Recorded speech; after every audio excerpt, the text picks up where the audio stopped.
Obsidian Spears. Fire from the ice. Segmentum Obscurus. Jornheimer Subjugation Crusade. Imperial Flotilla Dominus Vult. High orbit above Norvost. The Oath of Carinth burned through the upper atmosphere with a faint plasma corona curling around her armored prow.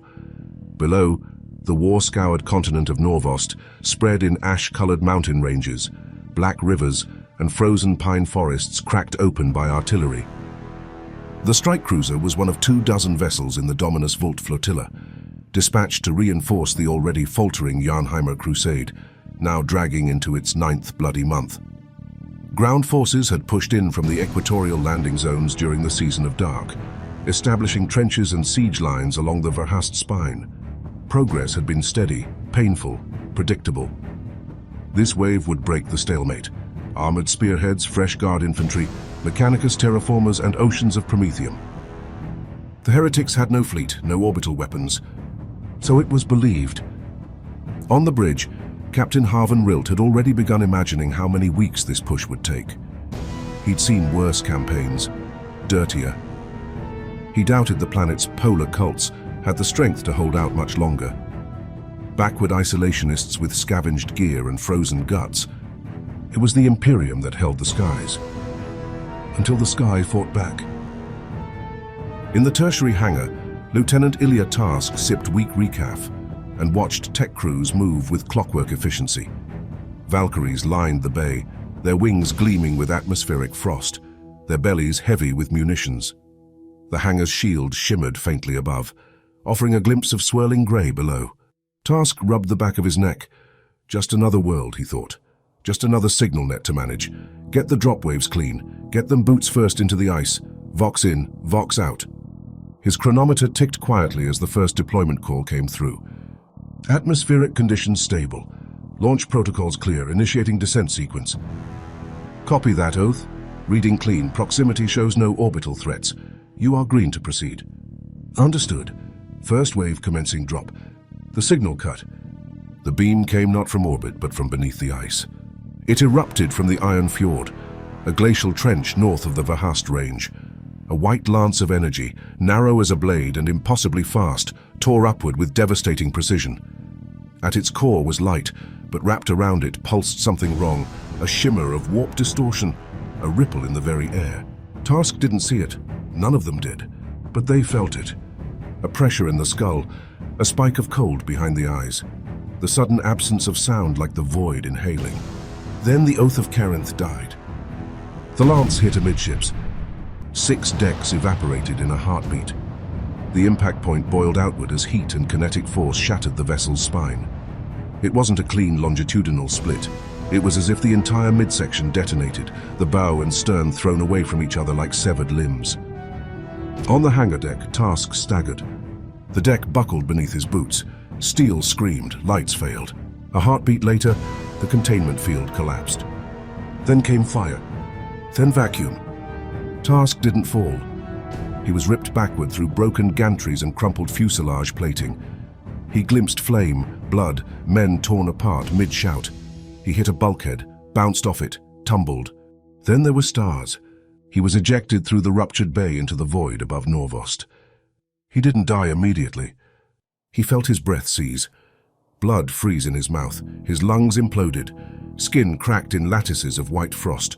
He wanted to scream, but his body betrayed him. Yet he could still see. The Oath of Carinth was splitting apart above him, venting debris like smoke. A Valkyrie spun end over end, both wings burning. The cruiser's dorsal decks folded in half, severed where the lance had struck. And below, far beneath the clouds, beyond the burning wreckage, he saw it again. A flare of light rising from the fjord. A second lance. It struck the glory of Tarsis as she maneuvered to avoid debris. The beam caught her engines mid-turn. She burst apart in fire and thunder. And Ilya Tarsk died watching it. Aboard the Martyr's Wake, orbiting at higher altitude, Fleetmaster Canto leaned forward as 2 green runes on the hololithic chart blinked red. So what in the throne's name just happened? His augur officer turned slowly. Surface-based lance weapon, not in our maps. We scanned that region. Then they built it underground. It's active, warp-hardened. Emissions are distorted. Can we hit it? Negative, no target lock, void-shielded. You'd need ground confirmation. It's buried, and projecting through something we don't understand. Kanto's jaw clenched. Withdraw to high anchor. No further drops, no resupply until that gun is silenced. The hololithic map showed the fleet stuttering apart. Capital ships reversing thrusters, escorts scrambling to regroup. The Dominus Volt flotilla, sent to turn the tide, was already bleeding. Beneath the ice, inside the fortress of Dokkheim, heat shimmered across hexagonal plating as the lance arrays cooled. Thralls scraped scorched residue from rails while servo cranes reset the alignment spires. In the center of the sanctum, Magos excoriat Nerus Van brooded inside his throne casket. Dozens of augmetic limbs interfaced with data cores, relaying real-time orbital data. Binary prayers drifted like smoke. Confirmed kills, came the whisper. 2 cruisers, deployment patterns disrupted, orbitals in retreat. Van adjusted the hololithic display of the northern hemisphere. The orbit paths were shifting, cowards, overconfident fools. No reinforcements, he murmured. No salvation from the sky. The war would be fought alone now. And it would not be short. Across the surface, Vox nets collapsed. Landers drifted off course. Wreckage rained down on drop zones never meant to receive it. Regiments scattered. Trenches lost their fire support. Mechanicus armor froze in marshes waiting for orders that would never come. The heretics surged.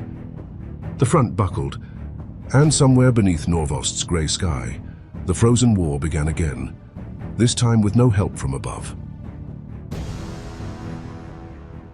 The storm had no mind, but it moved like something hunting. It carved its way across the fjord with claws of sleet and smoke, rolling over broken ridgelines and rivers, frozen solid beneath their own weight. Snow fell in dense veils, muffling sound, warping Vox signals and leaching warmth from every living thing it touched. Even the traitor patrols had retreated underground. Above, the skies remained empty and silent. The Imperial fleet that had once orbited this ice world, bearing hope and reinforcements, was no more.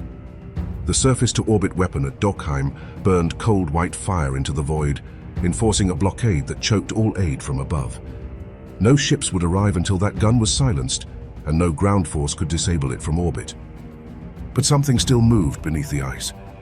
A tremor rolled through the shallows, subtle, rhythmic. Then another. Snow cracked. Frost lines spidered across the surface. From the black mirror of the water rose armored figures in utter silence, each step parting the ice like a wound. The Obsidian Spears had come. They emerged, waist-deep dark silhouettes crowned in mist. Matte black armor glistened with seawater. Bolters, swaddled in waxed sealskin, remained raised and ready. Ritual carvings lined their vambraces. From a few armor joints hung votive tokens carved from whale tooth and glinting obsidian, dull against the whiteness. Their movement was slow, exact, purposeful, no barks, no signals. Just one hand gesture at a time from the figure at the center. Coator, brother sergeant of the 3rd Initiate Spear. His helm bore wave spirals etched across its cheek plates. No rank marks, no honors, just the ocean's wear, like stone shaped by tide. He did not speak, he didn't need to. Coator raised 2 fingers. Instantly, 2 Astartes broke formation and ghosted toward the ridge above, a pair of black shapes vanishing between snow-heavy pines. An observatory sat beyond, a cogitator nest turned traitor sentry tower, its auspex dish blinking a dull red as it scanned the white sky. Above them a flock of crows rose, then fell silent again. The command post of the 219th Valhallan Ice Guard was half frozen into a ravine wall, dug low beneath what remained of a plasteel watch platform. Behind the makeshift bunker, the Frostvale Basin stretched into grey obscurity, a valley shaped like a slit throat, ringed by pine forests and snow-choked trails that once passed for roads. Snowdrifts buried tank hulls up to their sponsons. Frost caked the joints of parked chimeras. The Baneblade Frostfang sat on a refrozen lakebed, hissing steam from its rear vents as engine sears burned through the ice locked around its treads. Inside a canvas-sided command shelter sagging from accumulated snow, Commander Jaeger Madsen snarled into a crackling Vox receiver. "Repeat, mortar support is down again." If I hear one more word about relays or protocol, I'll shoot the bloody Vox and you with it. Get me my guns." He slammed the handset down and winced at the clatter it made. Everything sounded louder in the cold, sharper, like the air itself might crack. Across the table, his adjutant stood stiff and blank-faced, his frost-covered coat barely steaming despite the proximity of a heat lamp brazier. "You got nothing else to say?" Madsen growled. "No, sir," Madsen grunted. "Then stop standing there like you're waiting to die." He turned back to the map table, its flickering hollows stuttering through interference. Green icons blinked out with every fresh gust of wind. He could see Frostfang through the slit in the tent, his war beast, his pride.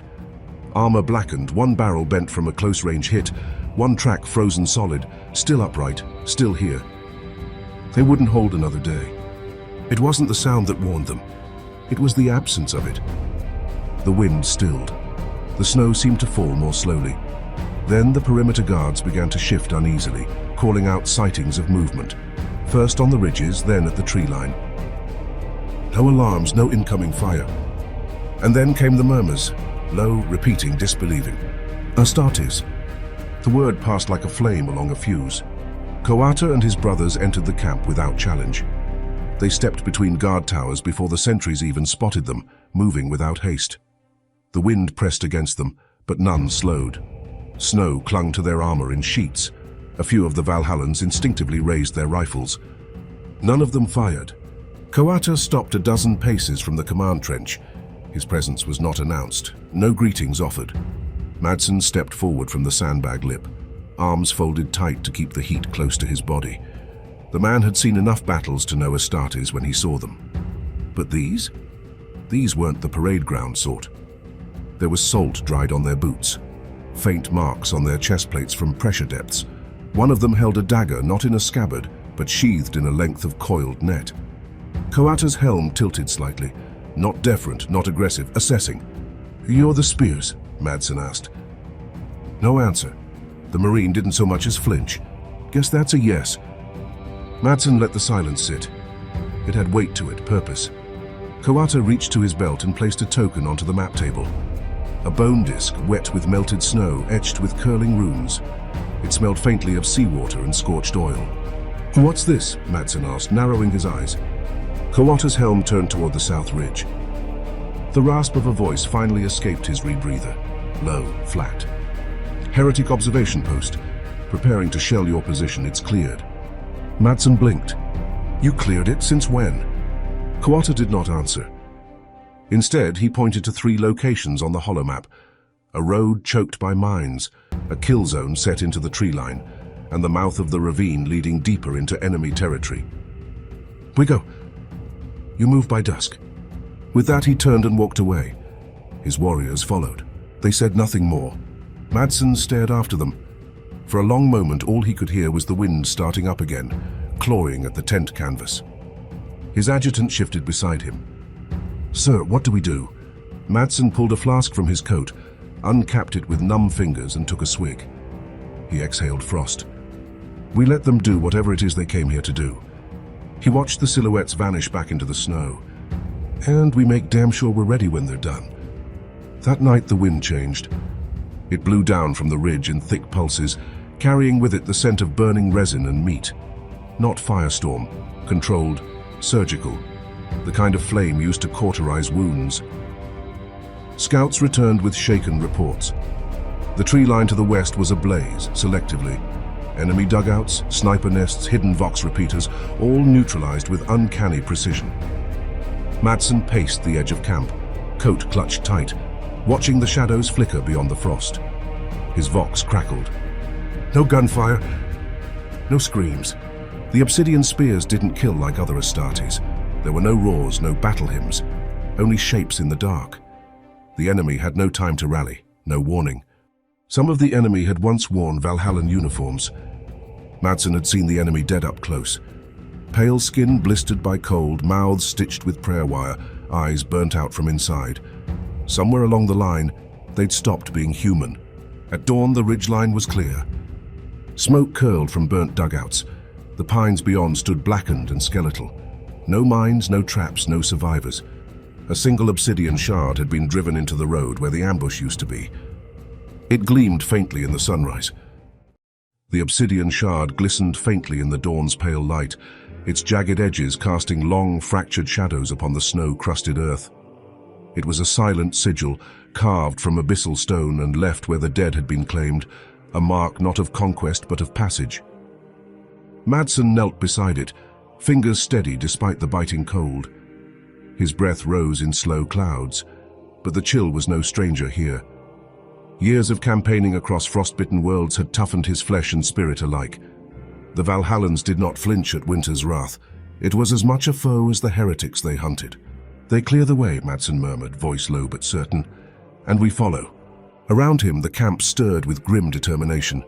Valhallan troopers checked their gear and shared terse words, eyes sharp and watchful. Tales of the Obsidian Spears' silent wrath had spread among them, not as myth, but as bitter truth. Black-armored specters moving with the inevitability of glaciers grinding stone. Coata stood at the edge of the cleared zone. Snow shifted beneath his boots, cold biting into ceramite edges like relentless tide lapping at rock. Jade lenses scanned the broken ridge and shattered trees with precise calculation. Brother Haru was at his side, bolter poised, and Vaikato, silent as the deep, stood like a shadow carved from ice. The way forward was a jagged wound in the frozen earth, ragged and raw. They moved. The advance was steady but cautious. Valhallan infantry moved with practiced ease, faces wrapped beneath thick scarves, boots crunching in snow that was their second nature. They fought with seasoned resolve, well aware that ambushes and hidden traps lurked beneath the frozen ground. Mines erupted with cold finality. Razor wire snared boots and limbs, and enemy marksmen took potshots from shadowed ridges. Each loss was mourned, but there was no pause, only the relentless push forward. Madsen's rifle was steady in his hands, eyes never resting. The obsidian spears moved through the snow like black kelp swaying in a brutal tide, silent, unyielding and deadly. He had faced countless enemies, but none bore the quiet menace of these warriors. Their very presence seemed to warp the frozen air around them. Their weapons sang with the cold fury of the ocean deep.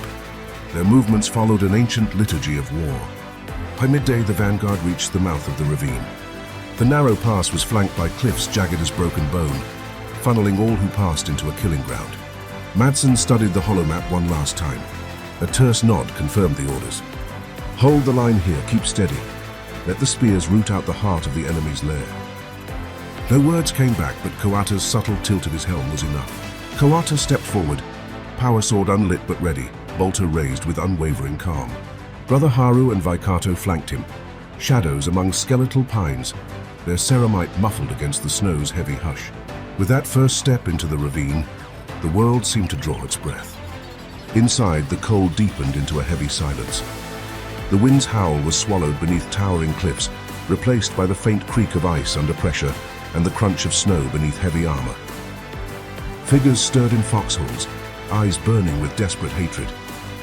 Coata's power sword bloomed to life, a low hum rolling through the frozen air like an undertow. The blade's edge shimmered cold and bright as it cleaved shadow and flesh alike.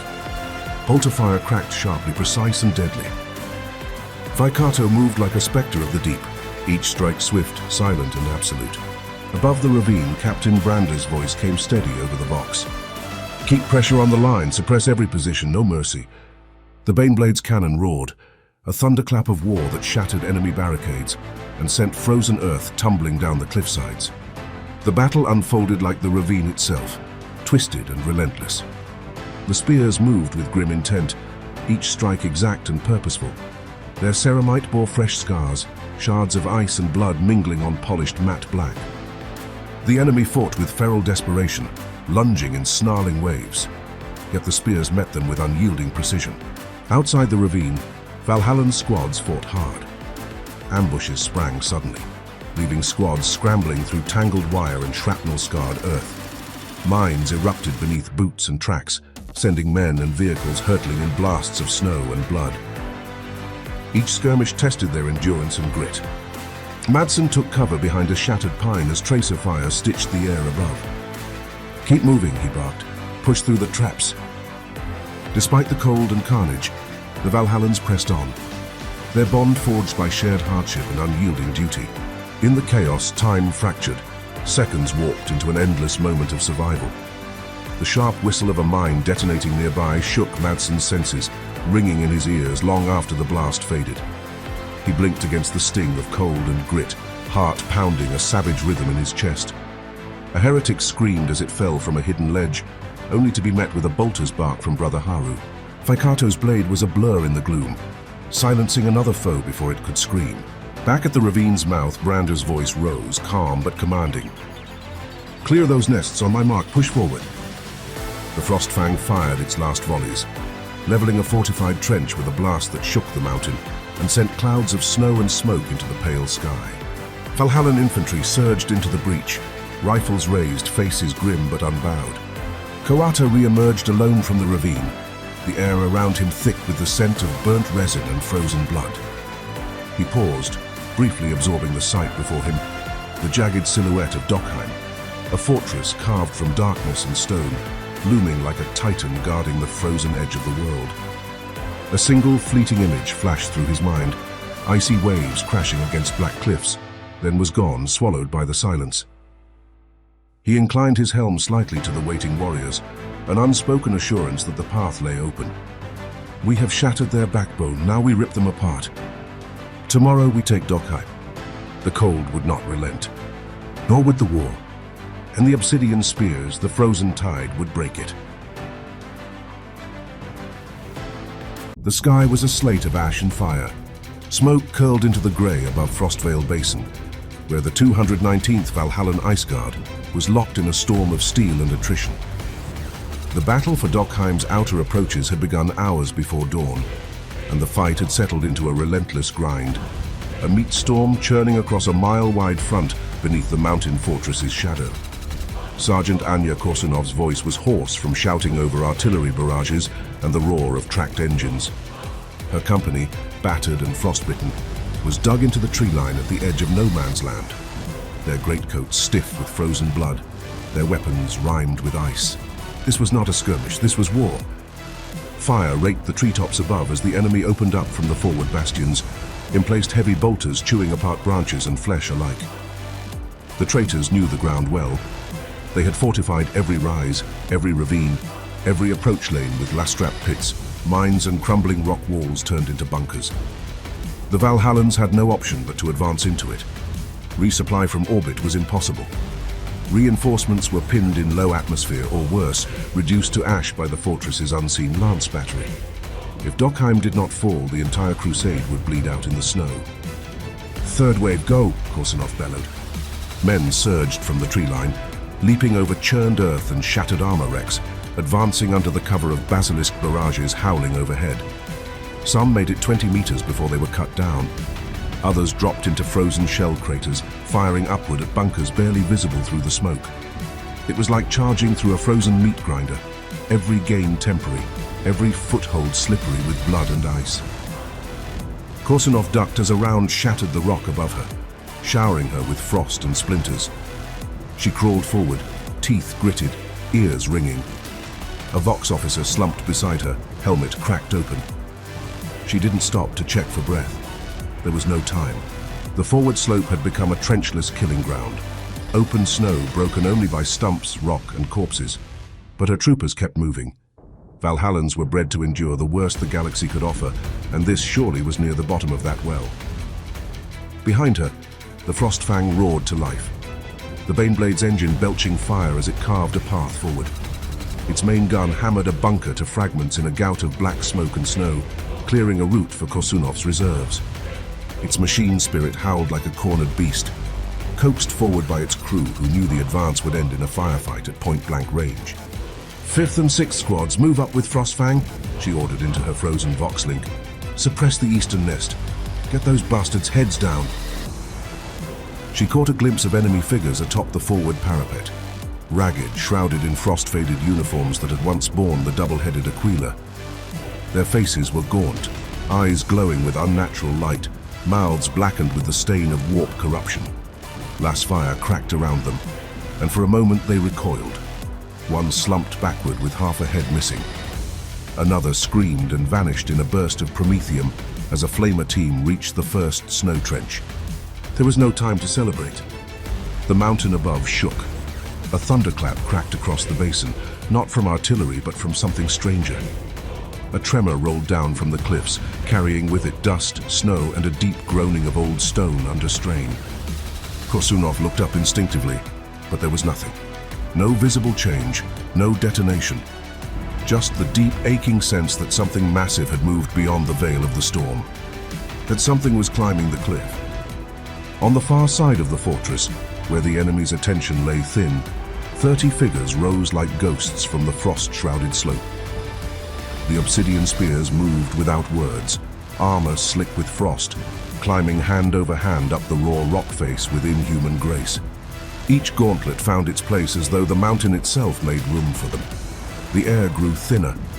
The wind screamed louder, threatening to rip them from the face of the cliff and dash them on the rocks below. Even for Astartes, a fall from this height meant nothing but death. Coata led the ascent, his thoughts wordless, elemental. No mantra, no internal speech, just the deep, cold rhythm of movement and purpose. He climbed not as a man, but as a tide pulled by gravity and inevitability. Haru, 3 meters to his left, felt his fingers lose their hold for a heartbeat. His armored form lurched, sliding 2 handspans before his boot found a crack. He righted himself without a sound. The abyss yawned below, dark and absolute. Brother Tehur, 5th from the climb, was not as fortunate. He slipped while ascending the sheer stone. His gauntlet, slick with frost, lost purchase at a fatal height. He made no sound as he fell, no cry, no shout. Only the wind marked his passing. He'd chosen silence over risking the mission. They climbed not toward glory, but necessity. Back in the basin, the Valhallans reached the forward barricade. Korsunov threw herself into the remains of a trench, Lay's gun hissing as she cut down 2 cultists, scrambling from a firing slot. The smell of burning resin and propellant filled the air. Snow hissed and steamed where flamers swept bunkers. Frostfang rolled over a tangle of barbed wire, its hull ablaze with ricocheting rounds. "Clear the next line," she barked, rising with blade drawn as her last pack clicked dry. Around her, her soldiers pushed forward, grunting with effort, bleeding from a dozen wounds. It wasn't a charge. It was a crawl forward through a curtain of blood, metal and ice. Somewhere beyond the second trench, the Heretics triggered a charge. A low boom rolled through the ground as a buried Prometheum line detonated, engulfing a squad in fire. Korsunov saw one man stumble from the flames, coat ablaze, before he dropped silently into the snow and did not rise again. Above, Coata's fingers reached the final ledge. The battlement rose before him, a black tooth of fortress walls studded with observation posts and autocannon emplacements.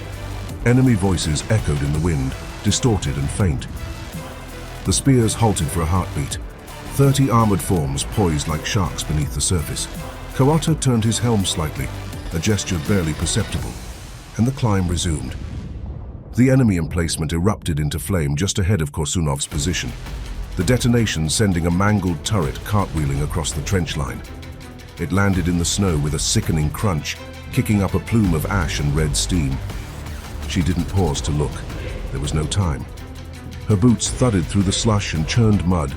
Lay's gun clutched tight, her company surging around her like a tidal force, held together only by shared misery and brute resolve. "Push now," she bellowed, vaulting the collapsed firing step with 3 of her troopers in tow. The air was thick with propellant smoke and superheated vapor from ruptured coolant lines. One of the Valhallans staggered to her right, screaming as his coat ignited from a glancing plasma burst. Another dropped beside her with a sharp cry, a jagged shard of ferrocrete embedded in his throat. Korsunov barely registered them. Her focus locked ahead, a low corridor of trenches winding toward a reinforced pillbox at the edge of the inner line. That position had to fall, or they'd never reach the approach ramp to Dokkheim itself. She raised her weapon and fired in short bursts, suppressing shapes darting between the bastion's firing slits. The ground trembled again, another distant impact from the mountainside. The tremor came slower this time, more controlled. She spared a glance up toward the cliff looming beyond the fort, its icy face lost in storm and smoke. Above her, on the opposite side of the fortress, a hand reached silently over the edge of the battlement. Coata's armored fingers closed on stone. He pulled himself up with slow, deliberate strength, pressing low against the parapet. The wind whipped at his armor, stinging with ice, but he remained still, watching. The sentry before him, wrapped in heavy winter flak and a cracked rebreather, scanned the storm. His las rifle swept side to side. He muttered into a vox bead, unaware that death was already inside the wire. Coata surged forward with the precision of a striking eel. One armored hand seized the sentry's mouth, the other drove a ritual dagger beneath his chin and up into his skull. The heretic spasmed once and slumped silently. Coata laid the body down with the same reverence he would show a sunken brother. Then the Obsidian Spears rose. One after another, 29 warriors emerged from the snow-laced ledge, vaulting onto the fortress wall with the smooth synchronicity of creatures accustomed to moving together in tight, lethal harmony. No battle cries, no fanfare, just the swift, dreadful certainty of action. Their bolters rose as one. A storm of fire erupted from the battlements. Korsunov heard it, faint through the screaming wind, a dull whomp then another. Distant but different from artillery, cleaner, rhythmic. Her squad breached the pillbox's outer hatch with a demo charge, and she was the first inside. It was a killing chamber. 2 heretics dead behind the gun slit, the interior still stinking of promethium. A survivor rose from behind a crate with a stubber in hand. Korsunov shot him twice in the chest before he could scream. "Clear!" one of her troopers barked, voice ragged. She turned and keyed the vox. "This is Korsunov. Pillbox 1 taken. First company is inside the enemy's outer line. Repeat, we are inside." Her reward was static, then a garbled affirmative from Brigade Command. She let herself breathe, just for a moment. Outside, the Baneblade Frostfang rumbled past the trenchhead like a god of steel and flame. Its sponson guns stitched red lines into a distant emplacement, while its main cannon cracked like thunder and shattered a bunker into a smoking crater. Its commander, Captain Eirik Brander, stood in the turret, one hand clutching the rim as his greatcoat snapped in the wind. A Valhallan flag fluttered from the hull, its edges blackened. But even that might was not enough. The fight had cost too much already, and the fortress still loomed above, silent, patient, waiting. The fortress wall was no longer silent. The Obsidian Spears flowed through the defenses like a river in flood, with surgical lethality, cutting down sentries and manning the bastions before alarms could ring. Where small squads of heretics fought back, they were annihilated with bolt and blade. Vaikato moved with measured fury, his bolter coughing short, precise bursts that blew men off their feet. Haru's curved sea-axe blade opened throats and carved through ribs, his armor striped with soot and blood. The fortress's outer defenses had been designed for siege, walls to repel bombardment, trenches to funnel attacks into kill zones. But they had not been designed for this. Not for a silent wave of death rising from the cliffside, like the deep ocean returning to claim what was owed. Coata breached the gatehouse with 5 of his warriors. The cogitator systems were damaged beyond remote control, but the manual override loomed in the form of a crank wheel connected to the service door. He turned it himself, unbothered by the shriek of rusted metal. One by one, pressure seals cracked open. The fortress had a wound now, and the spears were inside it. Korsunov's boots crunched through packed snow as her company moved into the enemy trenches beyond the pillbox, bayonets fixed, grenade pins clinking against their belts. There was no cheering, no celebration, just grim faces lit by muzzle flashes and firelight. Her vox bead crackled again, more units pushing forward from the right, the 61st breaking into the second line. Something was shifting in the battle. She could feel it. The pressure in the air, the sudden uncertainty in the enemy's movements, the blunted edge of their counterattacks. Somewhere, somehow, the fortress had been breached. Shadows moved through Dokkheim's upper halls. Ritual incense still hung in the air, masking the stench of fuel and death. The heretic defenders, once soldiers of the Imperium, rushed to respond to reports of intruders, only to find blood and silence. Alarm klaxons failed to trigger. Vox systems sputtered, as if unsure what to report. A pair of Obsidian Spears entered a narrow corridor, lined with devotional shrines now warped with profane symbols. One raised a cracked grenade and gently placed it at the threshold of a sealed door. A moment later, the passage became a jagged wound in the wall, and the Astartes were inside. No quarter, no announcements, only the methodical cleansing of a fortress long fallen from grace. In the snow-choked basin below, the Valhallans still fought and died, unaware that the tide had already turned. But in time they would feel it. The pressure would ease. The guns would fall silent. The fire would burn out. And then they would know. The spears had come. The fortress swallowed them in silence. Coata led the spears down into the heart of Dokkheim, where light died and heat gave way to frost-laced steel corridors. The upper levels, the bastions and watchposts, had fallen swiftly to the Astartes' assault, but as they descended into the fortress's deeper strata, the air thickened. Not from smoke or lack of oxygen, from something else, something unnatural. Warp taint, old and slow-moving. Not the raw rage of demonic incursion, but the patient saturation of twisted purpose, like oil soaking through parchment. Brother Rakai was met by a concealed defensive weapon, an old Valhallan pattern lascannon, slave to a hardwired logic spike. The beam struck him at near point-blank range, vaporizing him from the chest up. His body burned for a moment before falling backwards into the snow.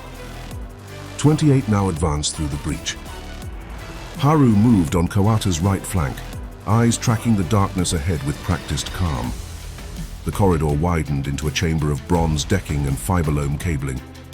Once, this had been a data nexus. Now it felt like the inside of a throat. Above them, the ceiling flexed slightly, metal breathing or trying to. Vaikato paused, gesturing with 2 fingers toward a service hatch. No sound, no vox chatter. Coata nodded once. The squad fanned out in practiced silence. Astartes' senses, enhanced beyond reason, registered faint vibration beneath their boots. Not movement. Machinery. Alive. Waiting.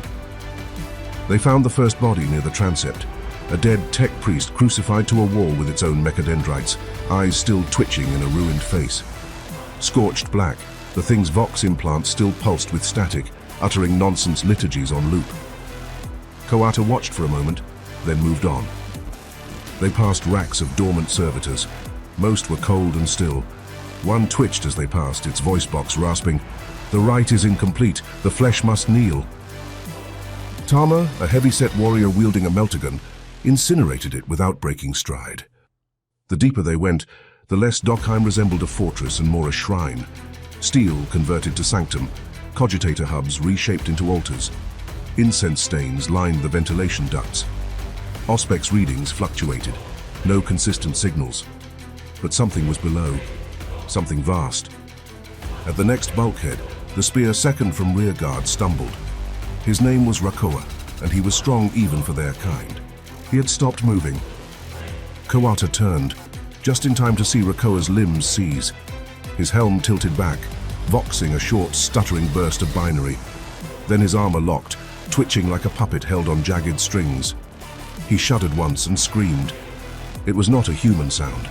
It was static run through torn vocal cords, and it ended with a gout of blood sprayed across his collar as his rebreather cracked from within. The body twitched, then stilled. They reached the inner sanctum by way of a collapsed elevator shaft, climbing down through a nest of data cables and rebar. At its base stood an ancient gateway, once a blast door now flayed open and reconfigured with radial plates etched in sacrificial geometry. It smelled of oxidized metal and coolant, like a foundry left to rot. The chamber beyond was cathedral-sized, lined with suspended cogitator vaults. Machine spirits howled faintly in their prison drives. The ceiling rose above them into gloom. Steel gantries circled the upper rim. At its center, kneeling in the dark, was a figure wrapped in red and black. It had once been a magos. Now it was something else. Tubes fed in and out of its frame. Dozens of servo arms clutched relics, tools, bones, icons. Its central mass pulsed with raw heat, studded with exhaust vents and vox relays whispering corrupted machine hymns in data cant. Its face was a mess of lenses and augmetics, twisted into a mask of absolute calculation. A Mechanicus warform, bound to the lance weapon, one with Dokkheim itself. It rose, and the fortress roared. Autocannon turrets erupted from the walls, linked to hardwired targeting arrays. Last nodes powered by corrupted fusion cores began to strobe. From hidden alcoves emerged combat servitors, bastard things, bolted with scrap wings and implanted demon eyes, scuttling like insects on inverted limbs. Coata did not signal. He charged. The first volley took 2 spears. A wall-mounted turret stitched a line of red through Teoma's helm, punching him backward into the bronze floor with a crack of ruptured ceramite. Another was dragged down by 3 skittering constructs and torn apart, his vox dying mid-chant. The room became a furnace. Vicato vaulted a fallen cogitator dais, bolt gun kicking in his hands as he tore a path through the servitors. His rounds exploded bodies into wet machine pulp. Haru followed, blade in hand, carving through a cluster of drones with fluid precision. Sparks and blood mixed on his armor. Coata closed on the warform. Its arms opened like a flower of saws, plasma torches, and drill limbs.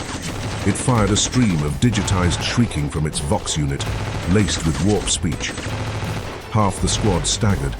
One collapsed to his knees, clutching his helm, blood pouring from his ears.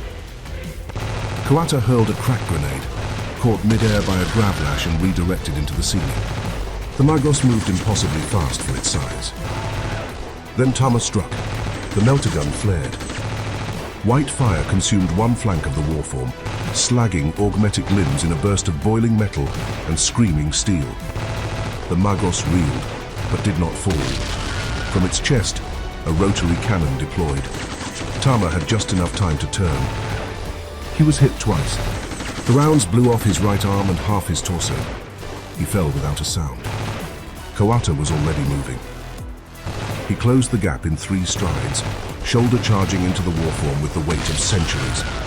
They crashed to the deck, limbs entangled. The Magos drove a blade into Coata's side. Ceramite screeched, blood hissed. Coata headbutted it, fracturing lenses. His left gauntlet seized a power cable and tore it free.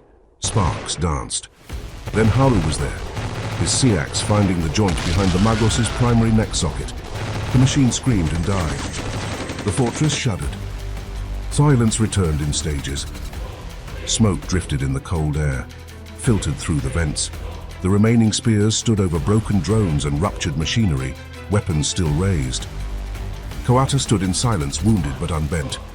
Before them, the control throne of Dokkheim's lance battery flickered with failing light. Ospec's runes blinked, systems opened, and the weapon fell dormant. It had become a meat grinder. Korsunov's hands were locked in frozen fists around her rifle. The knuckles raw despite the gloves, the trigger sticking with every pull. She didn't remember how long they'd been fighting. Only that morning had come and gone, leaving behind a haze of red muzzle flashes and grey death smoke. The Valhallan line had advanced less than 200 meters. Every step bought in lives, every inch a crater.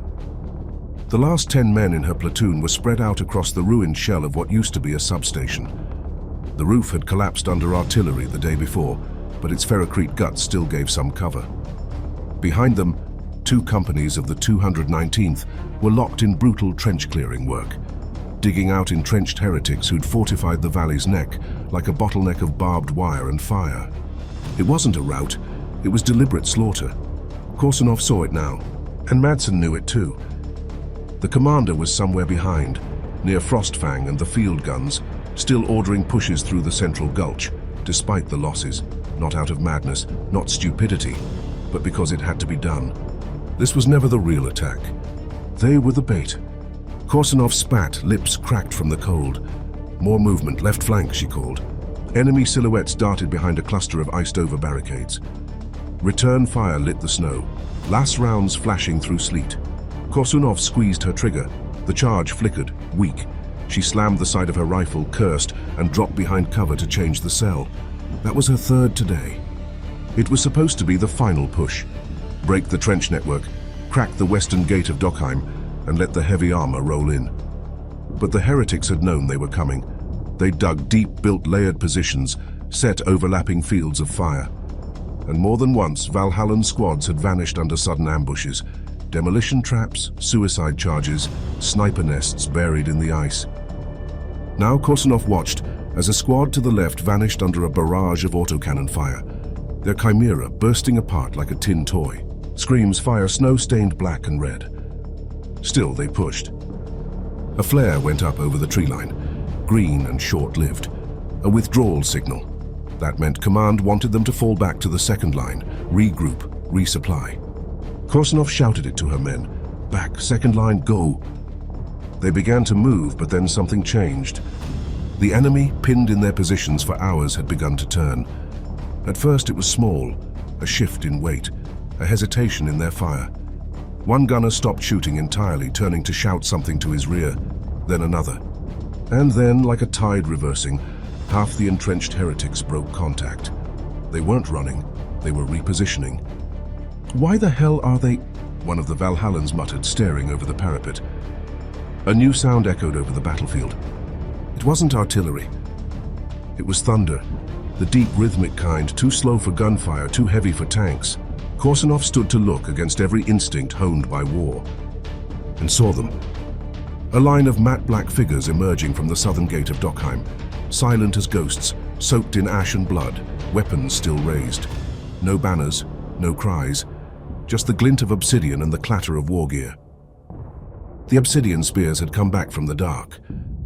They hadn't entered through that gate. Korsunov was certain.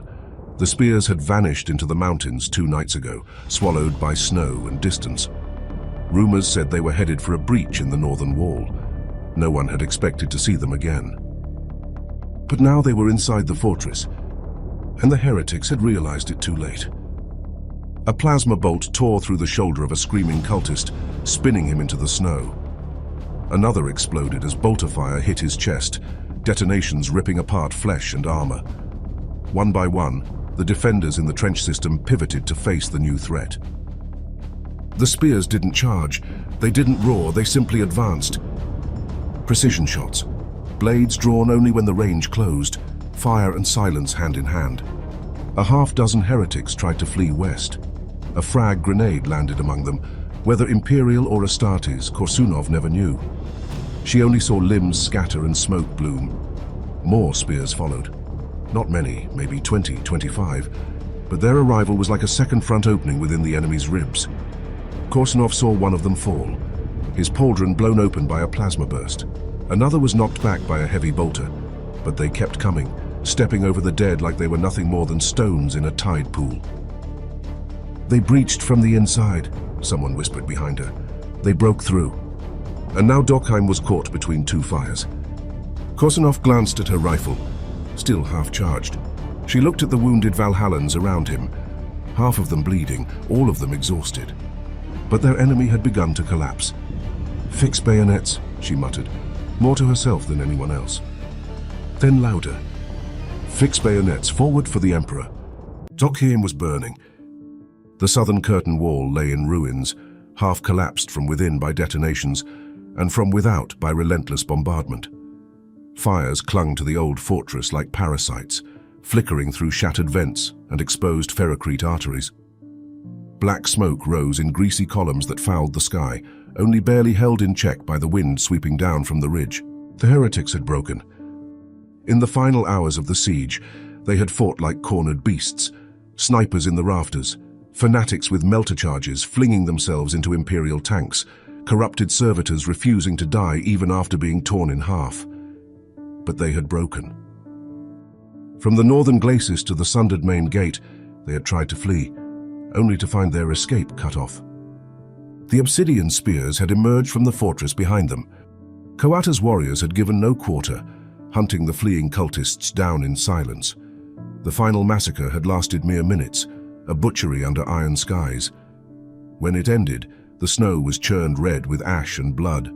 The last of the warp-twisted defenders had fallen trying to flee across the burned trench lines, lashed by disciplined Valhallan volleys. Now it was over. The battlefield, a snow-covered forest, lay in a state of utter desolation. Wrecked vehicles, twisted metal hulls scorched and torn, lay half-buried in the drifts. The smouldering ruins of burning bunkers cast an eerie glow onto the white landscape, and trenches, once defiant lines, were now smashed and churned into impassable mud and ice. Most chillingly, among the numerous frozen, pale hands emerging grotesquely from mounds of snow, there was a single gloved hand, still locked around the grip of a frozen las rifle, its fingers stiff. Madsen knew it belonged to a fallen sergeant, killed in the final moments of the battle as she led a bayonet charge against the enemy, now buried by the very snow they had fought over. Madsen stood beside the Baneblade Frostfang, watching his men dig in along the ridge. The Valhallans weren't leaving, not yet. Orders had come down to withdraw to a safe perimeter, beyond the blast radius of what was coming. He watched squads pulling wounded back from the snow-slick ground, dragging bodies into covered trenches. Others reinforced existing shelters, or hurried through last-ditch vox-pings, checking that no patrols remained too close to the fortress. His staff had advised him that his regiment had suffered over 60% dead and wounded in the battle. There was no speaking of victory, not in this war, not after the last 48 hours. From his elevated position, Madsen could see the southern breach clearly, could make out the black figures walking calmly through smoke and ruin. The Obsidian Spears. They moved as one, 20 now where 30 had begun the ascent. 10 dead, lost to falls, to ambushes in the dark, to corrupted machine spirits and the madness that festered beneath Dokkheim's ancient vaults. Each of the survivors bore the wear of battle on their armor, cracks sealed with field-bonding resin, scorched plating, charms broken or blackened. 2 of them carried gene seed urns on their backs, slung with reverence in waxed netting. They did not rush. They did not speak. The Thunderhawk dropped through the clouds moments later, casting vast shadows over the ruin below. Kawata did not look up. He simply walked, boots crunching through the frost and ash toward the waiting ramp. High above, aboard the Vigilant Blade, Lord Admiral Albrecht's spire stood atop the command dais of the bridge, surrounded by shimmering hololiths and the quiet hum of focused crew. The atmosphere was reverent, as though the ship itself understood what was about to be done. Final confirmation from all ground forces, the Vox officer announced. Valhallan regiments withdrawn to designated safe zone. Astartes strike elements recovered. Spire's eyes lingered on the tactical projection of Dokkheim. He tapped a gauntleted finger against the brass guardrail beside him. A residual warp signature. Persistent, my lord, intoned a red-robed tech priest. Its taint is anchored beneath the fortress. Attempting to excavate or occupy it would be unwise. No salvage. None that would not damn the ones retrieving it. Spire nodded. Then burn it. The gunnery officer turned solemn. Lance batteries standing by. In his holy name, fire. The ship's spine aligned. A second later, a golden beam descended from orbit, striking the heart of Dokkheim with surgical brutality. There was no sound in space, only the rush of fire and light as the fortress vanished in a pulse of incandescent annihilation. The central tower folded in on itself. Magma vented from ruptured cooling systems. The cursed core beneath Dokkheim, source of its lance weapon and warp affliction, was torn open and cast into searing nothing. From the ridgeline, Madsen and his men saw the light before they felt the heat. It bloomed like a false dawn, washing across their trench lines in silence.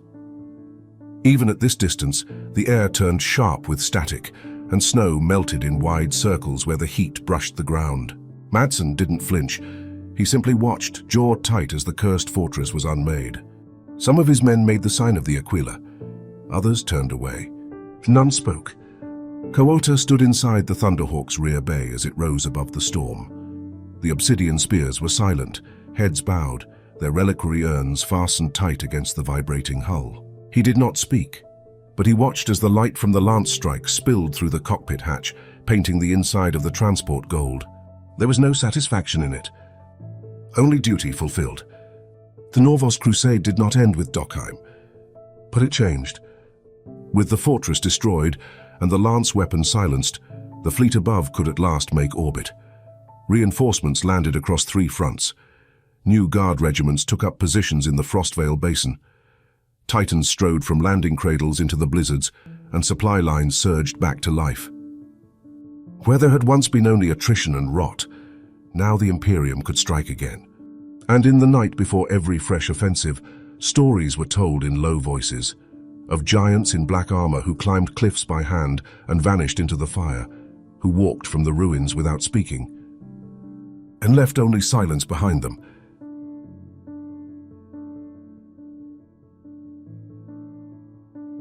Don't forget to like, comment, and subscribe if you have enjoyed this story.